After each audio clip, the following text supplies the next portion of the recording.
28 December 2011. This is the date when I finally completed my internship and I got the official degree of BDS. I was officially allowed to tell people, to advise people and to treat people their diseases of oral cavity.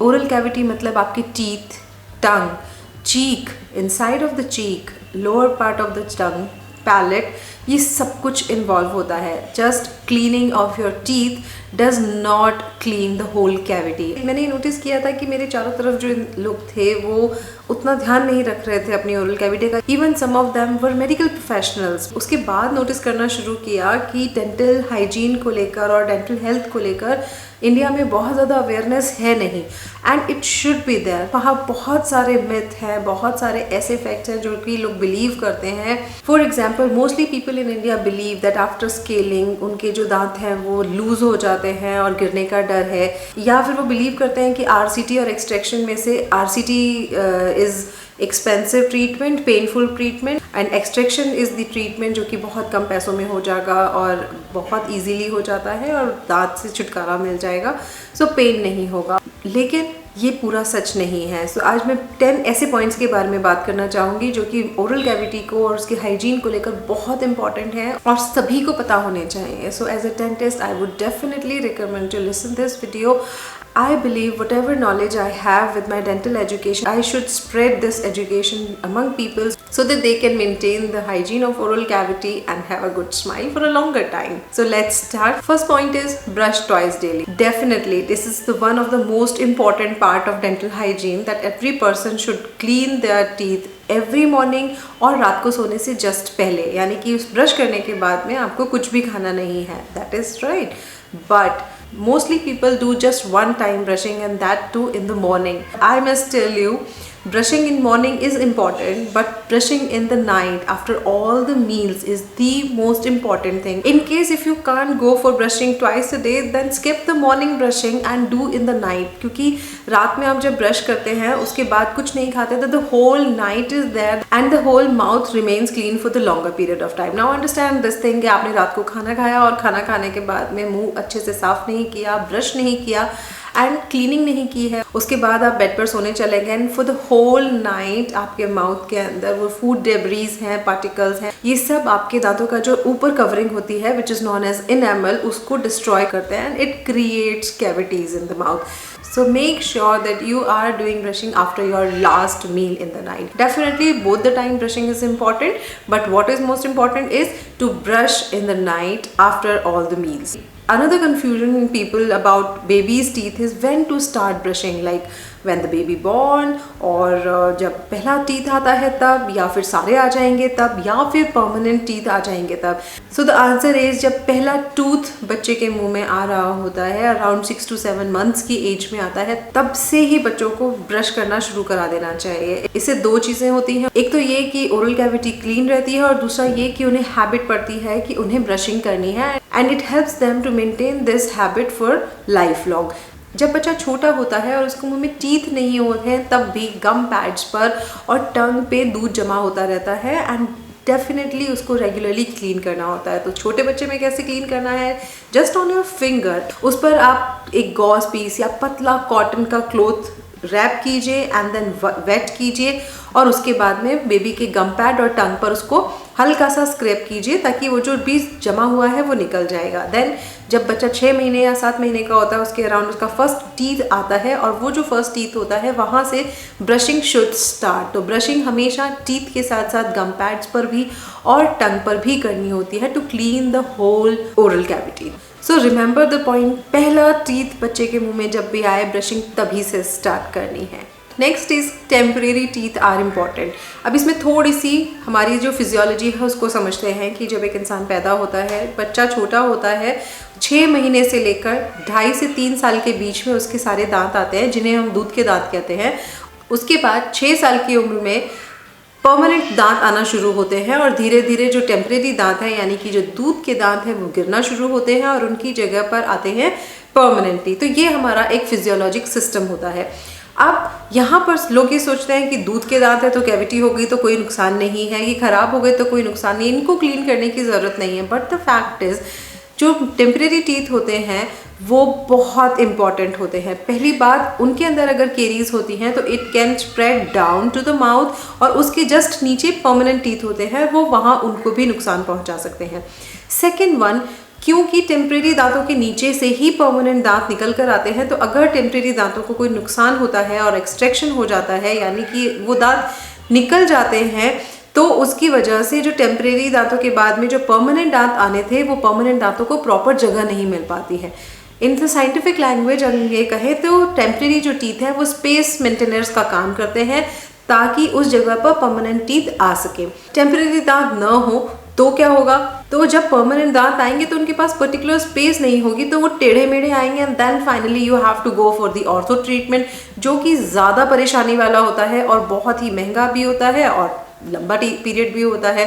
तो better is to take care of your temporary teeth, daily brushing कीजिए, clean रखिए अपने दांतों को, so that आपके जो permanent दांत हैं वो उन जगहों पर प्रॉपर तरीके से आ पाए और ऑर्थो ट्रीटमेंट की जहाँ तक हो सके कम ज़रूरत पड़े।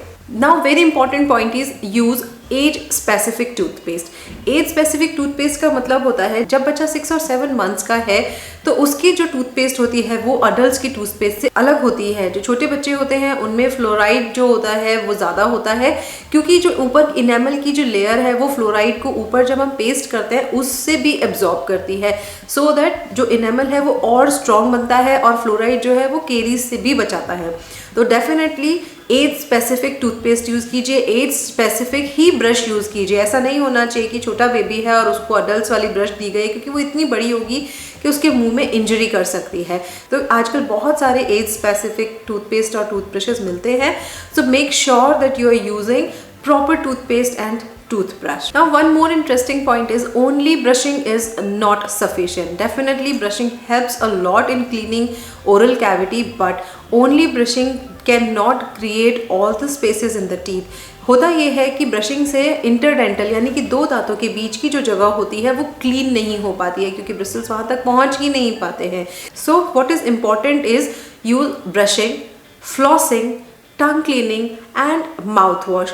अगर ये चारों चीज़ें होती हैं उसके बाद ही आपकी ओरल कैविटी जो है वो अच्छे से क्लीन हो पाती है, क्योंकि इंटरडेंटल एरियाज़ के अंदर इंटरडेंटल ब्रश या फिर फ्लोसिस जाता है, नॉर्मल ब्रशेस नहीं जाते हैं।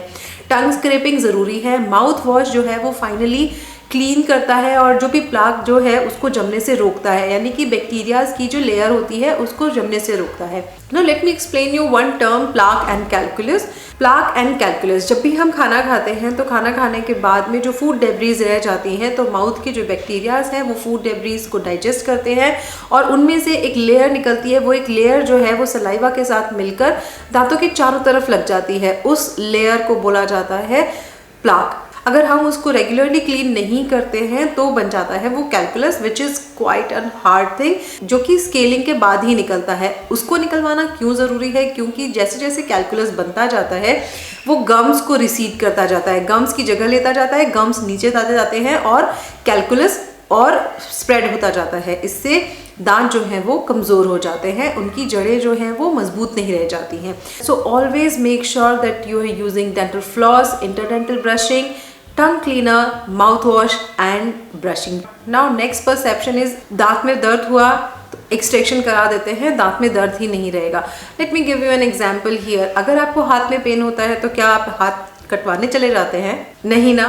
तो आप ऐसा दांत के लिए क्यों सोचते हैं? Teeth are also your organ. ठीक है, बहुत सारे एडवांसमेंट्स हैं डेंटिस्ट्री में, बट नेचुरल टीथ की कोई बराबरी नहीं है। सो मेक श्योर कि आप अपने दांतों का पूरा ध्यान रखें, क्लीनिंग करें, and in case if you feel कि कोई छोटी मोटी केरीज हैं तो आप उन्हें पहले से ही क्लीन करा लीजिए, ठीक करा लीजिए और फिलिंग करा लीजिए, ताकि आपको आगे ज़्यादा प्रॉब्लम ना आए। इन केस अगर आपको लगता है कि पेन बहुत ज़्यादा है और आप उसको एक्सट्रैक्ट करा देंगे तो ठीक हो जाएगा, तो जो पेन है वो आप मेडिकेशंस और डिफरेंट ट्रीटमेंट्स यानी कि RCT which is root canal treatment या फिर और जो ट्रीटमेंट्स होते हैं उनसे भी ठीक करा सकते हैं। सो प्लीज़ एक्सट्रैक्शन को आप अपना लास्ट रिजॉर्ट मानिए, फर्स्ट नहीं। Next is scaling loosens teeth.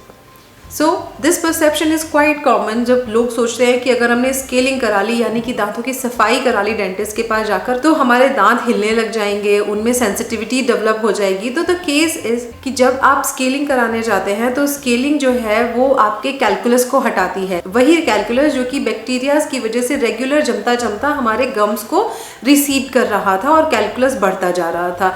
जब हम वो कैलकुलस हटवाते हैं तो गम्स उसी वक्त तो इंक्रीज नहीं हो जाते हैं, इसलिए हमें लगता है कि दांत थोड़े थोड़े मूव कर रहे हैं या लूज हो गए हैं। बट जैसे ही गम्स को हेल्दी एरिया मिलता है डेवलप होने के लिए वो वापस अपनी शेप में आ जाते हैं। इसलिए इस बात को याद रखिए कि स्केलिंग आपके दांतों को लूज नहीं करती है बल्कि they improves the strength of your teeth. Now second is sensitivity. Yes, for few days sensitivity आपकी बढ़ जाती है क्योंकि ड्यूरिंग स्केलिंग जब हम कैलकुलस को क्लीन कर रहे होते हैं या प्लाक क्लीन कर रहे होते हैं तो हल्की फुल्की इनेमल की लेयर भी क्लीन हो जाती है, उसकी वजह से आपको दांतों में सेंसिटिविटी नज़र आ सकती है। सेंसिटिविटी के लिए ट्रीटमेंट ये है कि पहली बात तो आपको 2-3 दिन या 4 दिन के बाद में वो सेंसिटिविटी फील ही नहीं होगी, और अगर आपको फिर भी प्रॉब्लम है तो यू कैन यूज सेंसोडाइन और some anti sensitivity paste so that आपको वो सेंसिटिविटी भी फील ना हो। Next is RCT causes pain. So the real thing is RCT is not the thing which is causing you pain. Pain आपके दांत में पहले से ही है, maybe because of trauma, maybe because of periapical abscesses और something like that.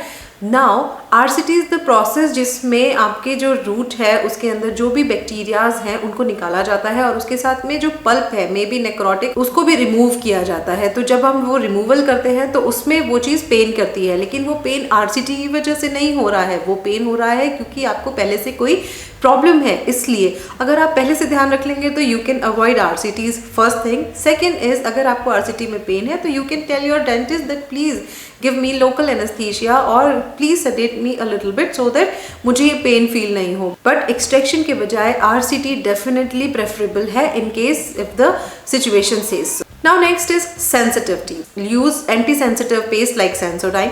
Anti sensitive paste use कीजिए and then do not wash your mouth with water at least for 10 to 15 minutes. Anti-sensitivity paste can cover your all teeth and you can have lesser of sensitivity. But in case आपको ऐसा लगता है कि you are having sensitivity a lot, so go to the dentist and ask what is the reason. There might be a reason कि आप जो brush करते हैं वो बहुत ही vigorously कर रहे हैं. So rather than vigorous brushing, do it for 2 minutes with slow and gentle motions so that all the teeth are clean and not getting abrased. Second reason of sensitivity is that you might be using those whitening toothpaste. Those are having more abrasive in them. So वो paste मत use कीजिए जिसमें कि ज़्यादा abrasives हैं. In case if you want teeth whitening, then there are multiple ways you can go and ask your dentist that how to get white teeth. And in case if you want to use those kind of paste, then take advice from the dentist. They are the best persons to advise you about the teeth whitening. And the last is bad breath. Bad breath is the problem most of the people suffer from. First reason behind this is not proper brushing. To avoid bad breath, do brushing twice a day, early morning and late in the night after all the meals. Clean your oral cavity, maintain the oral hygiene so that there is no food debris left inside your mouth. अगर आप अपनी oral cavity सही से clean करते हैं then also you are facing bad breath, that means you need to see the doctor. So this was the video. I was thinking about it since long and I was planning to make this video to aware different people. Dental hygiene या फिर oral cavity से related कोई questions हो, so you can ask me in the comment box. I would love to answer your queries. जो भी topics हैं dental से related और general perception से related वो मैं definitely अपने videos में share करूँगी. I hope you like this video. In case if you like the video and if you want more such videos in which I am telling about the dental health and oral hygiene and other medical issues, so please let me know in the comment section below. Tab tak stay healthy and stay happy. Bye bye.